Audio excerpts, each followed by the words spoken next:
மேலும் கோடைக்கால சிறப்பு தொகையாக கூடுதலாக 2000 ரூபாய் என்பது மகளிர் உரிமை தொகையோடு சேர்த்து ஒவ்வொரு மகளிருடைய வங்கி கணக்கிலும் வரவு வைக்கப்பட்டிருக்கிறது. மொத்தமாக 5000 ரூபாய் தற்போது வரவு வைக்கப்பட்டிருக்கிறது. 1.31 கோடி ரூபாய் மகளிர் கலைஞர் மகளிர் உரிமை திட்ட பயனாளிகளுக்கு இன்று காலை 5000 ரூபாய் வரவு வைக்கப்பட்டிருப்பதாகவும் முதலமைச்சர் காணொலி காட்சி வாயிலாக வெளியிட்டிருக்கிறார். மேலும் திமுகவுடைய திராவிட மாடல் 2.0 கருத்துக்களை நம்மோடு பகிர்ந்து கொள்வதற்காக பத்திரிகையாளர் ஷியாம் இணைந்திருக்கிறார் நம்மோடு. வணக்கம் சார். வணக்கம். முன்பணமாக மகளிருடைய உரிமை தொகை 5000 ரூபாய் இந்த மாதம் வரவு வைக்கப்பட்டிருக்கிறது. இந்த செயலை எவ்வாறு பார்க்க வேண்டியிருக்கிறது? பொதுவாக தேர்தல் நடைமுறை அமலுக்கு வந்தாலும் ஏற்கனவே நடந்து கொண்டிருக்கிற திட்டங்களுக்கு தடை கிடையாது.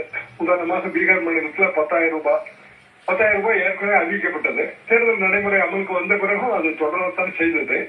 ஆனாலும் முதலமைச்சர் அவர்கள் ஏதோ ஒரு யூகம், ஒருவேளை தேர்தல் கமிஷன் அப்படியான தடையை விதிக்கும்